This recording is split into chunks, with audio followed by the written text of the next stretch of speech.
Bismillahirrahmanirrahim. Alhamdulillahi Rabbil alamin. Vassalatu vassalamu ala ashrafil mursalin va ala alihi va ashabihi ajma'in. Amma ba'd, assalomu alaykum va rahmatullohi ta'ala va barakatuh.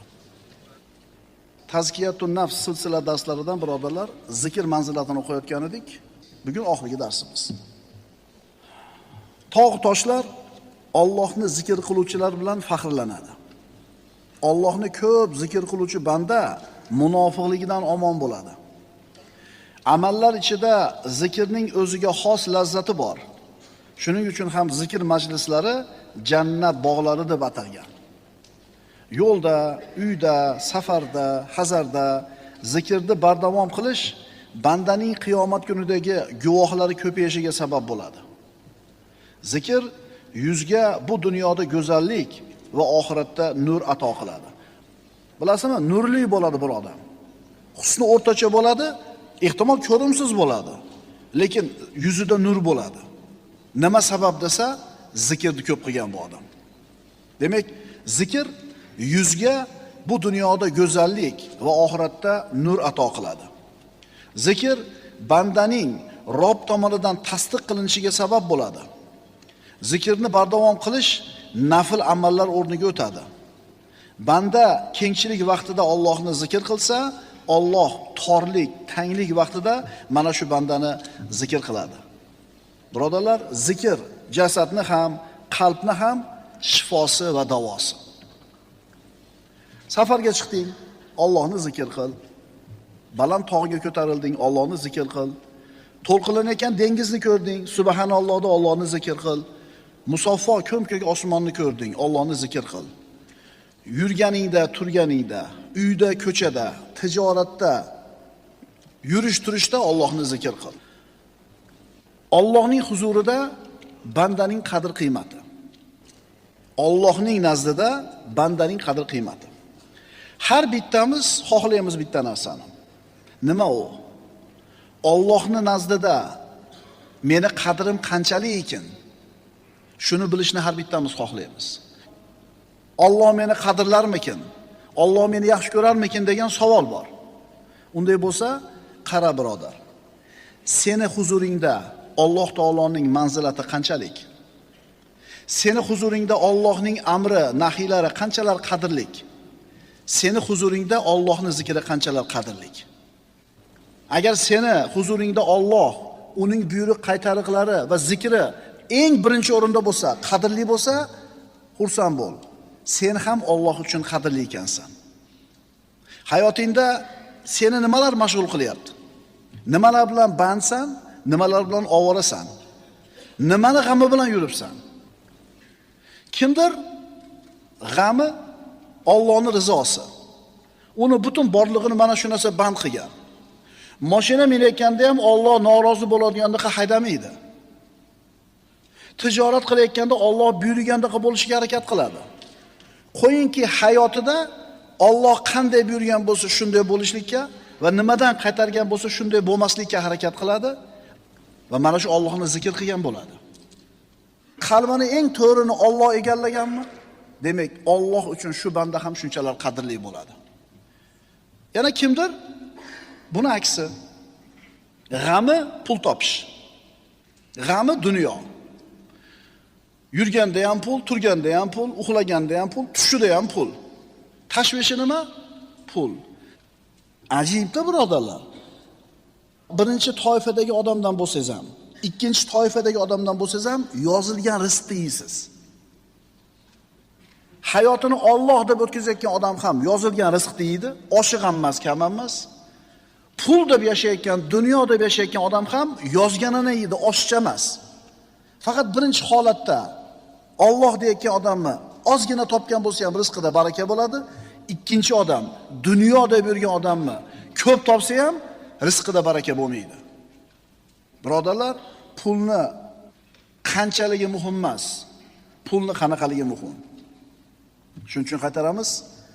Alloh uchun qanchalar qadrli ekanligini bilmoqchi bo'lsang, qara, Alloh sen uchun qanchalar qadrli. Abdullah ibn Mas'ud roziyallohu anhu dan rivoyat qilingan hadisda payg'ambarimiz sollallohu alayhi vasallam aytadilar: Laqitu Ibrohima laylata usriya bi.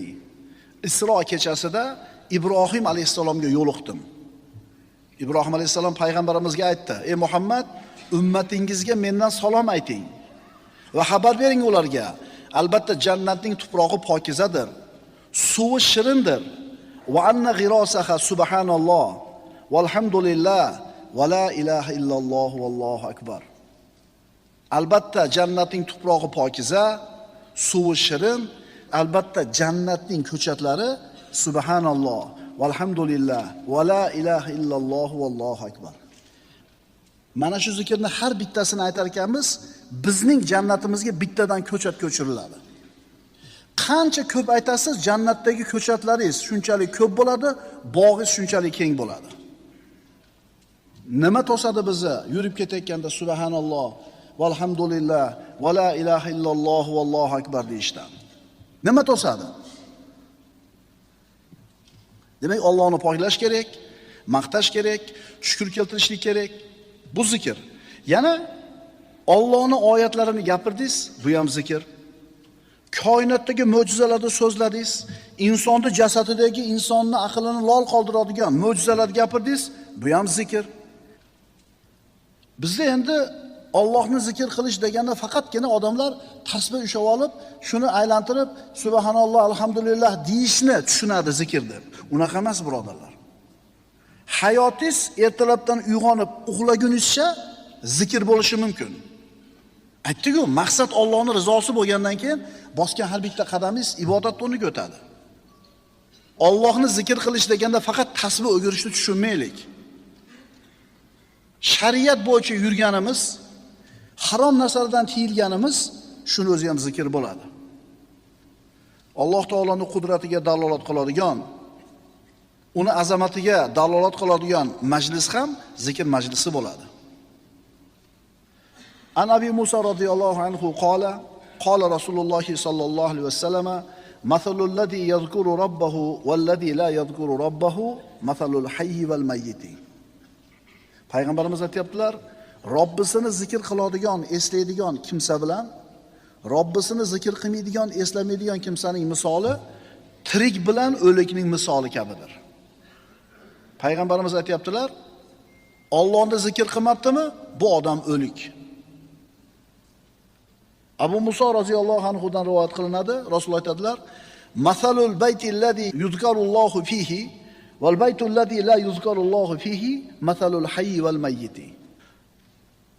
Unda Allohni zikri qilinadigan uy bilan unda Allohni zikri qilinmaydigan uyning misoli tirik va o'likning misoli kabidir. Allohni zikr qilgan odam tirik, Allohni zikr qilmagan odam o'lik deyildi birinchi hadisda. Ikkinchi hadisda uylar haqida gap ketyapti. Bir uy bor, unda Alloh zikr qilinadi. Bu tirik uy. Ikkinchi uy, unda Alloh zikr qilinmaydi, o'lik uy.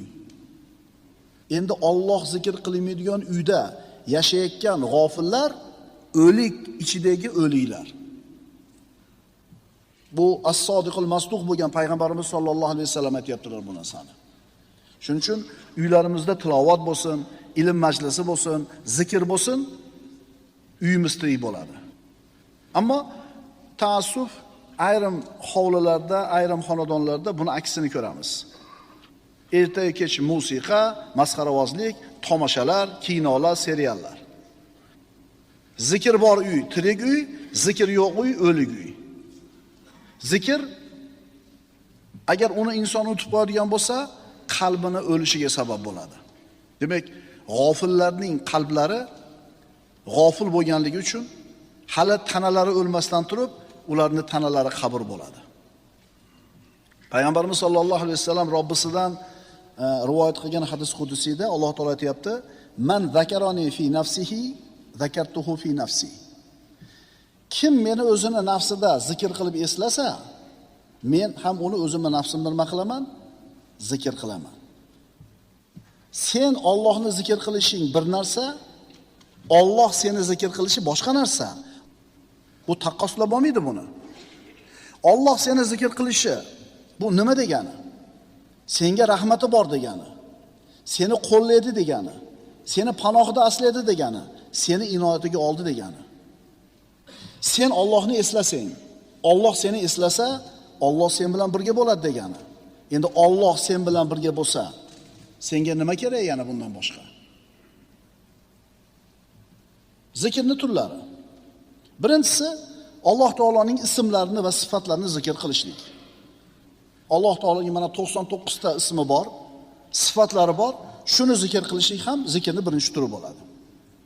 Ikkinchi turi Allohning amrini zikr qilish. Farzlarni, haromlarni zikr qilish. Mana bu narsani qilishlik farz, mana bu narsani qilishlik harom dedingizmi? U halol, bu harom dedingizmi? Bu farz, bu vojib dedingizmi? Demak, Allohning amrini zikr qildingiz, bu ham zikr. Zikrning uchinchi turi Alloh taoloning oyatlarini, mo'jizalarini, ne'matlarini, in'omlarini eslashlik. Va in ta'uddu ni'matallohi la tuhsuha. Agar Allohning bergan ne'matlarini sanasanglar, adog'iga yeta olmaysizlar. Barmog'ingizni izini gapirdingiz. Hech qaysi insonning barmog'ining izi ikkinchi insonga o'xshamas ekan. Demak, Allohni zikr qildingiz. Ko'z issiq sovuqni his qilmasligi va Alloh taoloning bergan mo'jizasi dedingiz. Allohni zikr qildingiz. Miyani ichidagi mo'jizalarni, ilm fan aniqlagan mo'jizalar gapirdingiz. Allohni zikr qildingiz. Insonni onasining qornida nutfalikdan tug'ilib tushgungacha bu qadar bo'lgan bosqichlarni gapirdingiz. Demak, Allohni zikr qildingiz. Demak, birodar, atrofingizda turgan mo'jizalarni, alomatlarni gapirishligingiz ham Allohni zikr qilishingizga kiradi. Bir kishi Ka'bani tavof qilmoqchi bo'ldi-da, zikr qildi, aylandi, lekin sanoqni esdan chiqarib qo'ydi. Ka'bani aylanayotib turib, shavtlarni, sanog'ini unutib qo'ydi. Kelib shayxiga aytdi. Tavof qilayotgandim, necha shavt qilganim esimdan chiqib qoldi. Shayx aytdiki, baytni Robbisini tavof qilsan, ammo baytni tavof qilmabsan dedi. Haligi odam yana qaytib Ka'bani oldiga keldi-da, bu safar tavofni sanog'iga qattiq e'tibor qildi. Shavtlarni qattiq sanadi. 7 marta aylandi. Ammo Allohni zikr qilish unutib qo'ydi. Kelib shayxidan so'radi. Shu ish haqida. Shayx unga, "Bolam, sen baytni tavof qilsan, ammo baytni Robbisini tavof qilmabsan" dedi. 3-marta borib turib, zikrni ham mahkam ushladi, sanoqni ham aniq qildi. Keyin qaytib kelganida shayx aytdiki, "Mana endi sen baytni ham tavof qilding, baytni Robbisini ham" dedi. Imom G'azzoliy aytadi, Qur'oni Karimning eng oliy darajadagi zikri, eng oliy darajadagi savobi masjidda, namozda tik turib uni tilovat qilish. Biz shuni qilyapmiz hozir. Masjiddamiz, namozdamiz, tik turib Qur'on tilovatiga quloq tutyapmiz.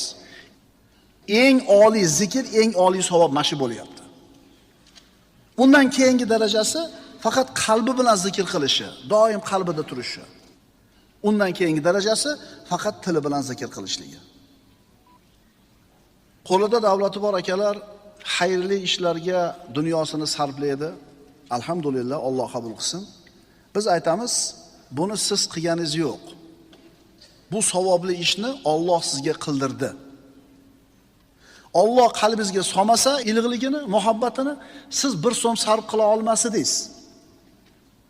Alloh qildirdi sizga. Alloh sizni esladi, qalbingizga yumshoqlik soldi, keyin qildingiz deymiz. Shuning uchun men qildim demang, Alloh menga qildirdi deb fazilni o'ziga qaytarib turing. Alloh doim sizni shu ishda ishlatadi. Endi diqqat qilinglar. Ulamolar aytishadi, bandaning Allohni zikr qilishligi ikkita zikrga o'ralgan bo'ladi. Bandaning Allohni zikr qilishligi ikkita zikrga o'ralgan bo'ladi. Avvalambor, Alloh seni eslaydi. Shundan keyin sen uni eslaysan, keyin Alloh seni yana eslaydi. Seni Alloh eslaydi. O'shuning uchun Allohni sen eslaysan. Allohni eslaganingdan keyin Alloh seni yana eslaydi. Alloh seni eslagani uchun qalbingga muhabbatini soldi, shuning uchun zikr qilding. Tushundinglarmi?